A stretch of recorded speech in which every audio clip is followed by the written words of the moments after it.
Your newest record, Younger Dreams, which was released this past summer, was reportedly self-produced, recorded, and released. And your publicity manager mentioned, okay, you have a tour manager on this tour. How are you handling doing everything yourselves? We enjoy it. It's fun. Definitely. It kind of gives you a little more time to like complete everything in a fashion that you want to Do it done pretty much, yeah. And it's a little more fun too. I don't know. You just have more freedom to kind of do whatever you want whenever you want to do it, like he said. So. Like the album, you're not really on anyone else's watch. You're Sure. just on your own time schedule. You can record whenever you want. If you want to record before in the morning, you can. Yeah, usually that happened a lot. So yeah, when we record with other people, it's like a 10 to 10 sort of thing. So Right. Like sometimes you hit 9 o'clock at night and you're like, you finally feel like you're getting somewhere and you want to keep going, but the dude who's recording you is like, obviously, I want to go. It's his time. Yeah. It's his job. It's his job. But it's kind of cool when you can just do your own project. For sure. You have that creative freedom. Yeah, exactly. When in terms of like record labels, you guys were signed to Epitaph like a couple of years ago, but now you're self-releasing everything. What's that like in terms of like promotion and getting the band's name out there now without the huge push of the old record labels marketing this shit? Yeah, I think it can go either way. Like if you have a label that's really kind of maybe dedicated to your band and really focuses on it, you can benefit from a lot of the people that work at that label. But if you kind of have one that, I don't know, it just seems maybe distracted or does have bigger bands than your band. I mean, you kind of assume they're going to do all this stuff, and maybe they don't necessarily. I think that's actually the worst situation to be in. Mm-hmm. It is great to have people helping you out, but if you're in a situation where you assume stuff's going to get done, then you could kind of work on yourself and do yourself, and then you don't do it because you assume other people are going to do it, and then nothing gets done. Nothing really It's happens. complicated, massive. Yeah, it's just kind of this weird, dysfunctional type business. But we're at a point where we feel like we know kind of what works and like what like marketing wise is best for our band. So like even when it comes to like music videos and stuff, our label would like not allow us to release a music video like months and months after we filmed it, just because there are other bands that are doing videos at that point. So when we finish a video, we put it up the next day or that week or whatever. So it's more of like we can get just more videos and songs out faster than we were able to on a label. Also, a lot of labels will give you like a budget for like one video. That's not really enough these days, I think, for a whole album worth of songs. Right. And they're the ones making most of the money. So like it's better when you can make most of your own money and then decide what you want to spend your money on. Like if you think more videos is more important, you can just do that. You don't have to like get that approved and like do all this. I don't know. There's no one to disagree with, I guess, which is Less bureaucracy, more direct channel. Absolutely. Yeah. All right.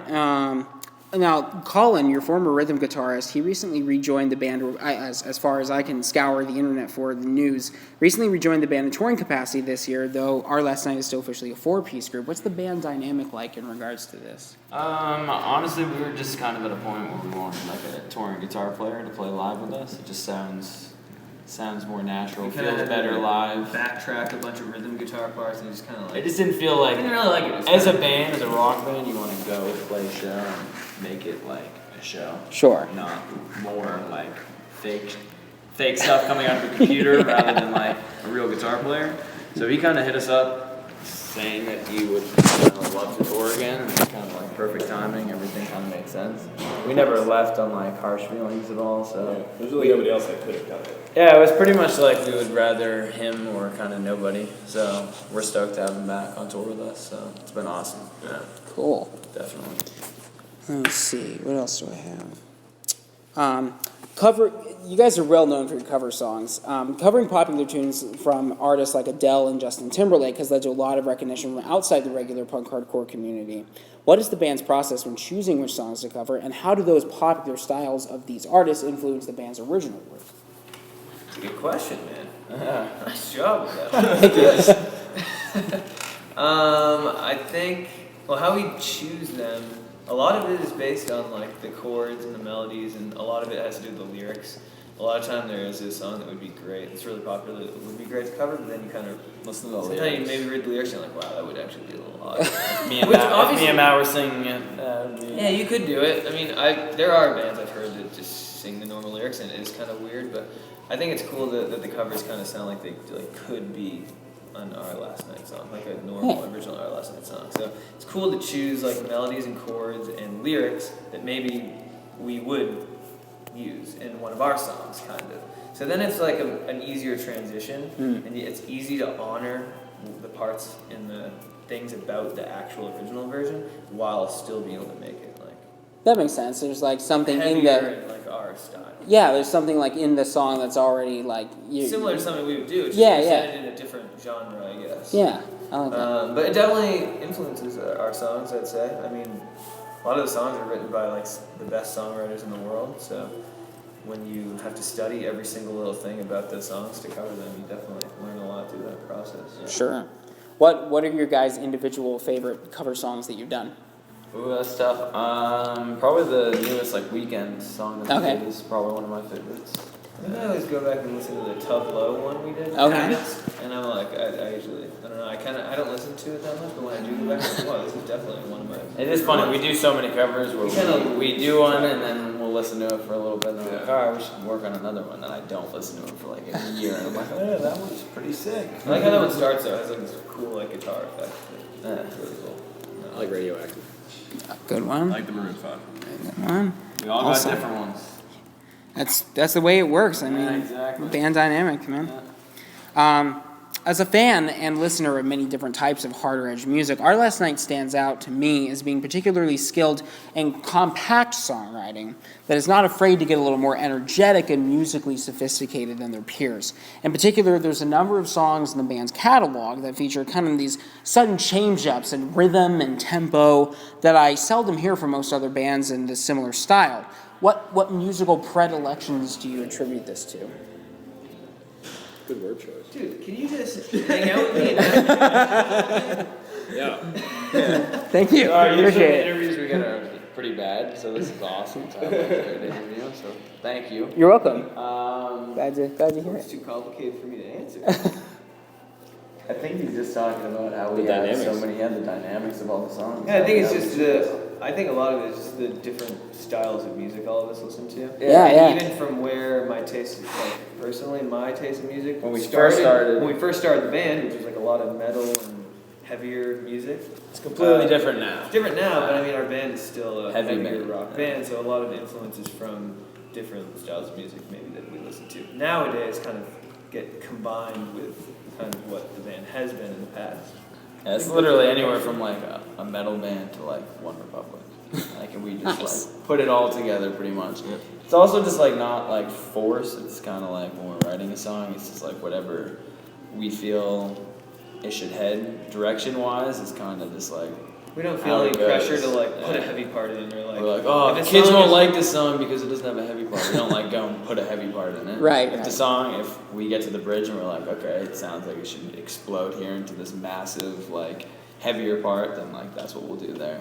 But then we'll end the last chorus on a quiet little clean part or whatever it is. So Yeah. I don't know. It's kind of just all natural, kind of however we feel like it should go. Nice. Speaking of like you mentioned like One Republic, and they're known for their more like kind of R&B. You know, they got the synthesized elements going on. The keyboards and synths have always been kind of they're in the band. They've been kind of like a subtle way of just kind of pushing the harder elements and all the other different aspects of the songwriting. Kind of enhances the band's feel as opposed to like being like this huge giant like EDM synth part. Yeah. So for example, you know, Definitely. where does that where does that come from? I think there's just I don't know. I think it would just.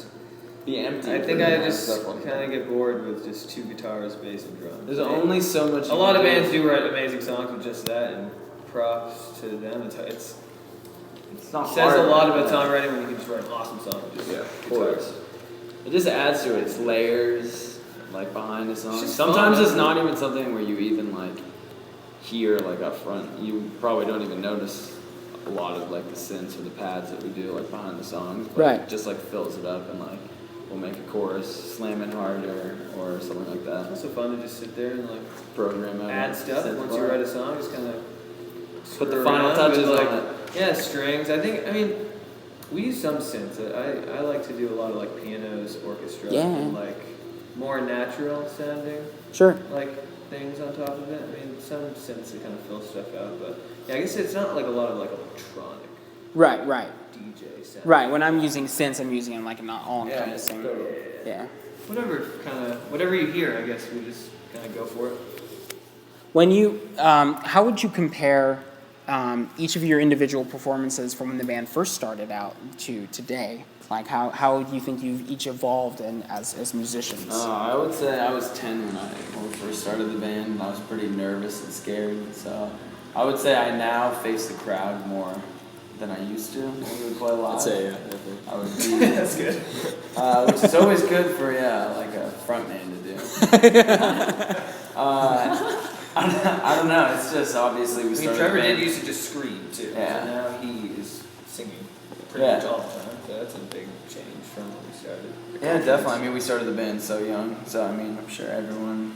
Yeah, everything as far as from playing to confidence on stage to Yeah, that's just, another like thing. interaction with the crowd to just interaction with each other. I mean, we've grown. a But lot. then again, every night is different. Sometimes you play massive stages, and sometimes you play kind of 4-foot stages where you just kind of switch it up. But Work with what you got. yeah, work with what you got. But it's awesome. I don't know. I'd say we've changed a lot since we first started. That's for sure. Yeah. Do you guys have like in terms of like stages, do you guys have a dream venue, like anywhere in the world that you guys have always wanted to play? The Rockies or whatever in Colorado, Red Rocks. Red Rocks. Yeah, that's one of, huge like, on the list. Hollywood Yeah. Bowl would be cool. Hollywood Yeah. Bowl, yeah. The That- Forum in LA, I went there a while back, so sick. But There's yeah, Red definitely a Rocks few is the top venues. for me. I would say we played some of our like dream venues though. Yeah. Nice. Sure. Like what? Like which ones? Like when we were growing up, there's like in Massachusetts, there was a venue called the Palladium. Oh, I've heard of Like that. where Yeah. I first saw my first show ever when I was 10 years old. And actually, 1 year later, on that exact date, we played. Yeah. So that was like a dream of mine when I was way younger. And we played there a bunch and some And we've really played there crazy 10 shows times there. since then, but Yeah. yeah. Yeah, same kind of thing. There's another venue in Boston called Paradise. heard And that. it was like my favorite place to go see shows growing up, and we had our 10-year reunion show there, or not reunion, like anniversary show there. Yeah. And that was like the entire night. I was just floating around. Yeah, it was sick. It was sick. It's like some legendary bands Yeah. started out playing. Yeah, it's been Like a our venue parents since- used to go to that venue Yeah. all the time. Like, so- we're Yeah, Led so the Zeppelin Eagles played and the first shit, time and they Led came Zeppelin, yeah. to America. Yeah, it's pretty crazy, yeah. So we've definitely been lucky enough to play some awesome venues. You know, speaking of those older rock bands, I think an interesting question to ask bands of today is, how are you guys taking? Are you guys even really considering the history of rock and what you do today, or are you kind of trying to forge a new path? Are you merging the two? How are you kind of reconciling what's already been done with what is done right now and what could be done? Kind of Yeah, philosophical. sometimes I think about that because everything's changing, you know, with like social media and like online stuff. Yeah, And I yeah. do like to think about sometimes that we are doing something slightly different than other bands that are in our genre as far as things online and whatnot. And that's kind of, I think, could be the future Sure. of things, which is As far as like it's always changing. music goes, I guess. As far as honoring like rock and roll classic. We probably don't do it. Fortunately not. I'm sure most bands, if they came, like old rockers came and saw our live setup and saw Matt's like Axe Effects, which is 100% fake pretty much, they'd probably be pretty pissed off. Yeah, I was just talking. Some of them are converting now. Some of them are converted. Metallica converted, so They worked on their guitar tone for 30 years, and then they started. And they found a computer that makes it sound way better. yeah. Yeah, I don't know. We kind of just do whatever sounds right and like whatever we feel is natural. So when we I mean, we write, appreciate the old rockers that paved the way. Yeah, for appreciate us, the I rock guess. gods, Yeah, yeah. always the rock gods are there. You're always there. It's sad when you're like the only guy in your group of friends who still hasn't seen Spinal Tap. I haven't. Yeah, see, I feel so bad. Definitely some Spinal Tap. Am I the only one? He's the one. Timmy's the one. Have you seen Dude, I that? definitely have Yeah? seen that. Turn it up to 11. Exactly. Yeah. Right. I know everyone knows that reference. It's just like Maybe you showed me that. I don't know. I hear you. I know. Yeah, It's a classic. classic. I know it's a classic. Getting lost on the way to the stage, can't find your way to the stage from the green room, miss the first song in your set. Well, I know. Dude, I know what we are amazing. doing tonight. in the hotel. Yeah, we should download that and watch it. Definitely. so good. It's a full movie? It's a mockumentary. It's great. A mockumentary? Okay. I'm down for sure. Oh, that's all the questions I had for you guys. Yeah. Is there anything else you want to say? We're going nuts. Handshake. Cool. Sounds good. Yeah, to just check out our new CD, Younger Dreams, if you have not yet. And Thanks for supporting our band. We love you. Thanks for listening. Anything in the world, I want to kiss you. Thanks for listening to University Pulse. This is Ryan Hoffman. Perfect. Awesome, dude. For real. Thank you.